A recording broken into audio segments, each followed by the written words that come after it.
بدلیں زندگی۔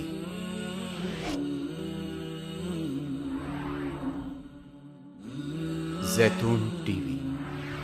لیکن آج معاش اتنا بڑا مسئلہ بن گیا کہ مسلمانوں کی بیٹیاں اگر بے آبرو ہو رہی ہیں تو اس معاش کی خاطر آج مسلمانوں کے بچے الحاد کی طرف جا رہے ہیں تو ان کا گول کیا ہے؟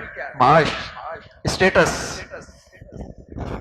آج مسلمانوں کے گھروں سے دین نکل رہا ہے، کیوں؟ اس لیے کہ ان کی اولادوں کا گول، مقصد معاش یہ حاصل کرنا ہے، چاہے کچھ بھی ہو جائے، حلال طریقے سے یا حرام طریقے سے، اپنوں میں یا بیگانوں میں، دین رہ کر یا دین بیچ کر، معاش اتنا بڑا مسئلہ بنا دیا۔ لیکن اللہ کی طرف سے بتائے ہوئے وہ سبق، وہ ہدایات، وہ رہنمائی، وہ اصول آج مسلمانوں نے بھی معاش کے سلسلے میں نظر انداز کر دیا۔ معیشت کس کا نام ہے؟ معیشت نام ہے پیسوں کا حاصل کرنا اور خرچ کرنا، ان دو چیزوں کا نام معیشت۔ آمد اور خرچ، آمدنی اور اس کے اخراجات، اسی کا نام معیشت۔ اسلام نے ضابطہ بتایا اور سوچ بھی دی، ضابطہ بھی دیا اور سوچ بھی دی۔ سوچ تو دی کہ یہ خیال رکھنا کہ عام پیسہ حاصل کرنا تمہارے اختیار میں نہیں ہے، یہ خیال رکھنا، پیسہ حاصل کرنا تمہارے اختیار میں نہیں ہے، ہاں اس کے اسباب تمہارے اختیار میں ہیں۔ تم بیج ڈال سکتے ہو، ہل چلا سکتے ہو، کھاد دے سکتے ہو، اس کے خیال رکھ سکتے ہو، لیکن اس بیج سے تمہیں پھل مل جائے یہ تمہارے اختیار میں، وہ پھل پروان چڑھ جائے اور مالک کے گھر آ جائے یہ تمہارے اختیار میں نہیں۔ سیلاب بھی آ سکتا ہے، آفت بھی آ سکتی ہے، زلزلے بھی آ سکتے ہیں، طوفان بھی آ سکتے ہیں، یہ تمہارے اختیار میں نہیں، اس کی حفاظت۔ وبائیں بھی پھوٹ سکتی ہیں، مہینوں بازار بند رہ سکتے ہیں، کارخانے فیکٹریاں اجڑ سکتی ہیں۔ یہ ذہن دیا، یہ ایمان دیا، یہ پیغام دیا کہ دیکھو معیشت کے دو بنیادی اصول ہیں، آمدنی اور خرچ، پیسہ حاصل کرنا اور اسے خرچ کرنا، اور یہ ذہن رکھنا کہ آمدنی تمہارے اختیار میں نہیں، اسباب تمہارے اختیار میں، ہاں دوسری چیز تمہارے اختیار میں، خرچ کرنا تمہارے اختیار میں، خرچ کرنا تمہارے اختیار میں ہے۔ اب تم یہ دیکھو، اور خرچ کے پھر حدود بتائے، ضابطے بتائے، حدود بتائے کہ خرچ کرنے کیسا ہے۔ جو چیز اختیار میں نہیں اس کے لیے ہم بہت فکر مند ہیں، جو اختیار میں نہیں اس کے بارے میں بہت فکر مند ہیں، اور جو اختیار میں ہے اس کے بارے میں کوئی نہیں سوچتا، کوئی گھر بھی نہیں سوچتا، کوئی جھونپڑی والا بھی نہیں سوچتا بھائی قوم کیا سوچے گی، حکمران کیا سوچیں گے۔ آج مسلمان اکیلا اپنی تنہائی، اپنی انفرادی زندگی میں، گھریلو زندگی میں اسلام کے ان معاشی اصولوں کو نظر انداز کیے بیٹھا، تبھی تو پریشان ہے۔ اخراجات تمہارے کنٹرول میں، جب تمہارے کنٹرول میں ہے اور شریعت نے تمہیں یہ بتایا کہ اسے خرچ کیسے کرنا ہے، تو سب سے پہلی سبق یہ دیا اسلام نے کہ دیکھو خرچ میں سب سے پہلے ضروریات کو سامنے رکھو، خرچ کرنے میں اپنی ضروریات کو سامنے رکھو۔ اب ہم انفرادی زندگی بھی دیکھیں اور قومی زندگی بھی دیکھیں، بتائیے ضروریات میں خرچ ہوتا ہے یا اسراف میں خرچ ہوتا ہے؟ یہاں تو مرد بھی کھیلتا ہے، عورت بھی کھیلتی ہے، اندھا بھی کھیلتا ہے، لولا بھی کھیلتا ہے، لنگڑا بھی کھیلتا ہے، ناچنا بھی سب نے ہے، گانا بھی سب نے ہے، اور ایک غریب صحت کے لیے رول رہا ہوتا۔ ایک غریب 2 وقت کی روٹی کے لیے مرا مرا پھر رہا ہوتا ہے. ان کو تو یہ عقل ہی نہیں ہے کہ ضروریات کیا ہیں اور فضولیات کیا ہیں.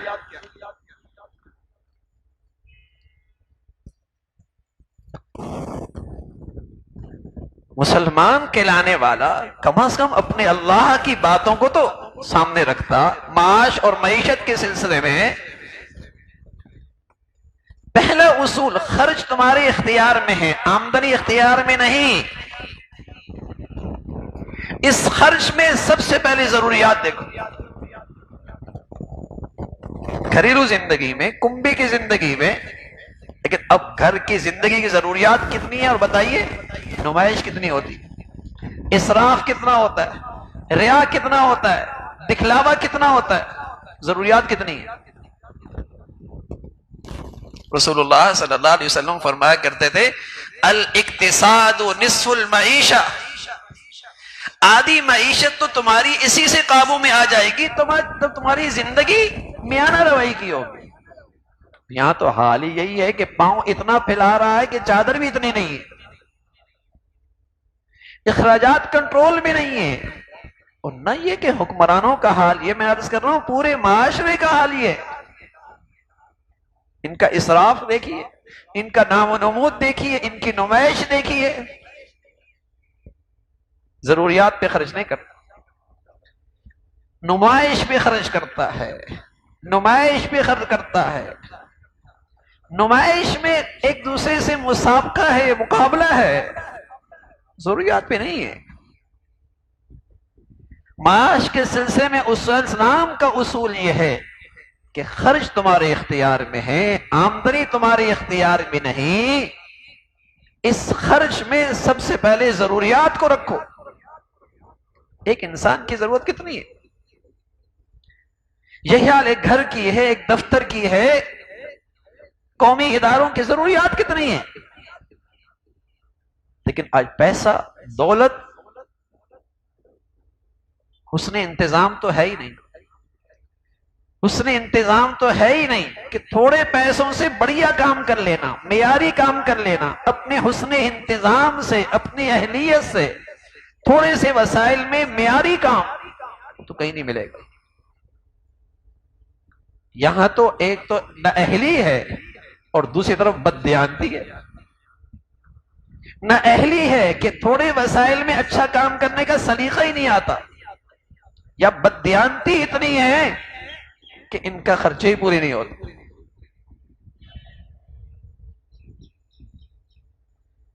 تو معاش کا اسلامی اصول یہ ہے کہ معیشت کے معاملے میں سب سے پہلے اپنے اخراجات پہ نظر رکھو، اس میں کفایت شعاری لے کے آؤ، کفایت شعاری لے کے آؤ. کافر کبھی ترقی نہیں کر سکتے، لیکن کیا کریں، مسلمان اتنا گر گیا ہے کہ آج کافر دنیا میں ترقی یافتہ نظر آتا ہے. مفتی شفیع صاحب رحمۃ اللہ علیہ فرمایا کرتے تھے کافروں کو دنیا میں لحاظ سے ترقی میں دیکھو تو خیال کرو کہ وہ ترقی نہیں کر رہا ہے، اصل میں مسلمان بہت کم عقلی کا مظاہرہ کر رہا ہے، اس لیے وہ تمہیں اچھا نظر آ رہا. ان کے ہاں تو سویرے سوتے ہیں، جلدی سوتے ہیں، سویرے اٹھتے ہیں، اور ہم جن ملکوں کی ہم کہانیاں سناتے ہیں ان کے ہاں کیا ہے؟ تو جو خوبیاں ہماری تھیں انہوں نے اپنی دنیاوی ترقی کے لیے انہوں لے لیا، اور ان کی جو گندگیاں تھیں وہ ہماری اولادوں نے لے لی، ہماری نسلوں نے لے لی.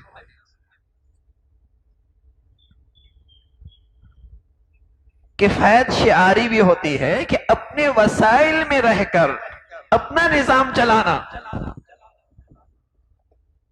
اور اس ملک پر تو اللہ کی اتنی بڑی مہربانی تھی، یہاں سورج ہے، چاند ہے، ہوا ہے، موسم ہے، زمینیں ہیں، زرخیز ہیں، سونا بھرا پڑا ہے. لیکن کیا کریں نااہلی کا، کیا کریں بددیانتی کا، اور کیا کریں اسلام بیزاری کا، کہ سوچتے ہی نہیں جس ذات نے ہمیں اس دنیا میں بھیجا ہے اور معاش ہماری ضرورت رکھی ہے، اس ذات نے ہمیں معاش کے لحاظ سے کوئی ضابطہ بھی دیا ہوگا، کوئی ہماری رہنمائی بھی فرمائی ہوگی.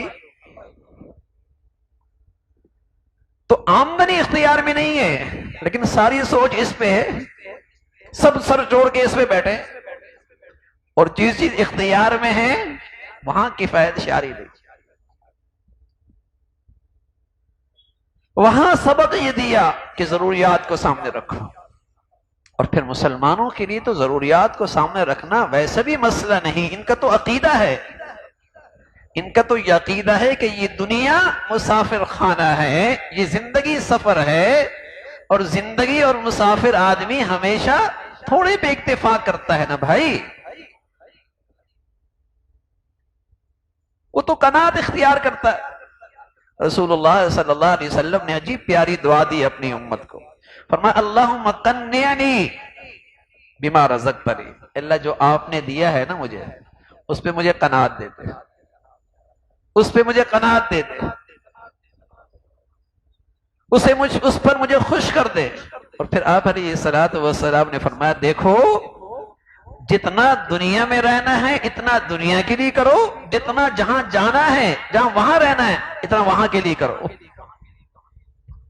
پھر تلقین فرمائی کن فی الدنیا غریبا، کن فی الدنیا کأنک غریب او عابر سبیل، دنیا میں یوں رہو جیسے کوئی چلتا مسافر. اب مسلمان کے لیے اس دنیا میں قناعت اختیار کرنا کیا مشکل تھا؟ اس کا تو عقیدہ ہی یہی ہے کہ یہ مسافر خانہ ہے، یہ زندگی سفر ہے، اس کے لیے اپنی ضروریات پہ اکتفا کرنا یا کم از کم درجہ آسائش آرام پہ اکتفا کرنا، چلو وہ جائز ہے، ضروریات ضروری ہے، لیکن آسائش آرائش بھی جائز ہے. لیکن یہاں تو اسراف ہے، یہاں تو نام و نمود ہے، یہاں تو ساری نمائش ہے، اور یہاں تو حرام طریقوں پہ سے پیسہ کمایا جاتا ہے، حرام جگہوں پہ خرچ کیا جاتا ہے. اللہ بھی ناراض، اللہ کے رسول بھی ناراض، اور معیشت بھی تباہ. اللہ بھی ناراض، اللہ کا رسول بھی ناراض، معیشت بھی تباہ. اس لیے کہ ان ضابطوں کو نظر انداز کیا جو اس ذات نے میرے اور آپ کی خیر خواہی کے لیے دیے، کہ خرچ کیسے کرنا ہے، ضروریات سامنے رکھو. پھر بھی اللہ نے وسائل دیے، بہت اچھی بات ہے. اب تم آسائش بھی کر سکتے ہو، آسائش بھی کر سکتے ہو، نمائش ہر حال میں حرام، ہر حال میں حرام.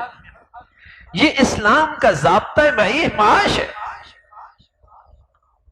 کہ معیشت اس طریقے سے تم معاشی طور پہ تم جسے کہیں کہ مطمئن رہ سکتے ہو. اور یہ جھونپڑی والا بھی کر سکتا ہے، گھر والا بھی کر سکتا ہے، کنبے والا بھی کر سکتا ہے. اور یہ چیز اگر مسلمان قومی سطح پہ اپنے دین سے یہ سبق لے لے، یہ بھی خوشحال ہو سکتا، یہ بھی خوشحال ہو سکتے ہیں. اللہ نے اس ملک کو خزانوں سے بھر رکھا، لیکن نااہلی ہے اور دینی اصولوں سے جیسے کہ بیزاری ہے، اور اخراجات کے سلسلے میں اسلام کے اصولوں کو نظر انداز کیا جا رہا. آج کسی کی ضرورت زندگی میں پوری نہیں ہوتی، ہر آدمی معاشی لحاظ سے پریشان نظر. والذین اذا انفقوا لم یسرفوا، مسلمانوں خرچ کرو، اسراف نہیں. بلکہ یہاں تو اتنا کہا اللہ کے راستے میں بھی اتنا خرچ نہ کرو کہ کل تم محتاج ہو جاؤ، چاہے جائے کہ دنیاوی معاملات میں. اللہ کے راستے میں بھی تم اتنا خرچ نہ کرو کہ کل تم خود ہاتھ پھیلانے لگ جاؤ. سبحان اللہ. اور یہاں قومی سطح پہ اتنا خرچہ ہے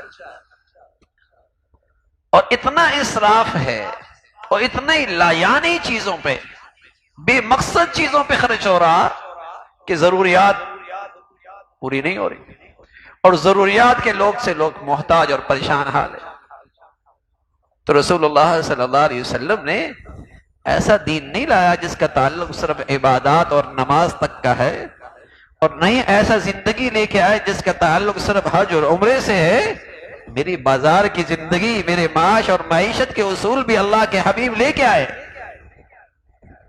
اللہ کے حبیب لے کے آئے ہیں کہ تم اپنے معاش کے سلسلوں میں غیروں کے سامنے ہاتھ مت پھیلاؤ، تم خوددار قوم ہو، تم غیور قوم ہو، تم نے اپنے وسائل کو سامنے رکھ کر اپنی اخراجات کا بجٹ بنانا ہے، اس کو سامنے رکھ کر، لیکن ظاہر ہے جب پوری قوم کے سامنے یہ سوچ اور فکر کے ساتھ اس کی تربیت، تعلیم، تربیت ہوگی، تب قومی سطح پہ ہم کسی جگہ پر عزت اور ایک معزز قوم کے طور پہ کھڑے ہو سکتے، معزز قوم کے طور پہ کھڑے ہو سکتے۔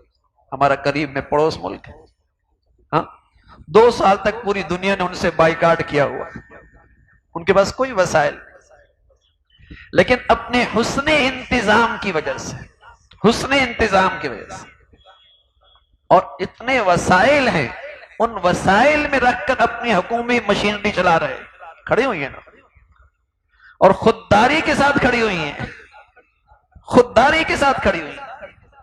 پوری اسلامی دنیا کے پاس تو وسائل کے غیر معمولی خزانے ہیں۔ ہم حیران ہوئے، ہم قریب میں ملک میں گئے 2 دن کے لیے، مسقط کے اندر گئے، ہم حیران ہوئے، وہاں جسے کہیں کہ تیل کے کنویں، اتنا پیسہ، ہمارا ایک، ان کا ایک، ہمارے 800، لیکن دکھ کیا ہوا پتہ لگا وہ بھی IMF کے مقروض ہے۔ یہ ہے اسلامی دنیا کی بدقسمتی، یہ ہے، ہم بھی کبھی ان کے مقروض نہیں تھے۔ آپ پچھلے سالوں میں جائیں نا، پیچھے چند دہائیوں پیچھے جائیں، اور ہمارے پاس تو وسائل ہی وسائل، لیکن ہمیں سبز باغ دکھائے، ہمیں نااہل لوگ دیے، جنہوں نے زندگی کے اخراجات بڑھاتے چلے گئے، قومی مشینری کی اخراجات بڑھاتے چلے گئے، اور وسائل کی بڑھاتے چلے گئے، اور اسباب اختیار نہیں کیے، اسباب اختیار نہیں کیے۔ تو ہماری جتنے وسائل آتے بھی ہیں، اس میں کتنے ایسے ہیں جو تعمیری چیزوں پہ لگتے ہیں، اور کتنے ایسے ہیں جو فضولیات پہ لگتے ہیں۔ تو میرے عزیزو، الحمدللہ ہم مسلمان ہیں، اور مسلمانوں کے پاس معاش کے بڑے اصول اور قیمتی اصول ہے، ہم اپنی زندگی کو بھی انہی اصولوں کی روشنی میں رکھیں گے تو اللہ کی ذات سے امید ہے معاش کے سلسلے میں کبھی پریشان نہیں ہوں گے۔ آپ علیہ الصلوۃ والسلام کی ایک دعا ہمیشہ کرتے رہا کریں، اللہ جو کچھ دیا قناعت نصیب فرما دے، وبارک لی فی، اللہ اس میں برکت دے دے۔ اور برکت کا مطلب یہ ہے کہ وہ چیز کتنی ہی چھوٹی کیوں نہ ہو، اے اللہ اس کا نفع بڑھا دے، اے اللہ وہ نعمت کتنی چھوٹی کیوں نہ ہو اس کا نفع بڑھا دے۔ اگر یہ دعا میرے اور آپ کے حق میں قبول ہو گئی تو انشاءاللہ معاشی طور پہ کبھی پریشانی نہیں ہوگی۔ اللہ رب العزت ہمیشہ دنیا آخرت میں عزت اور فلاح کی زندگی نصیب فرمائے۔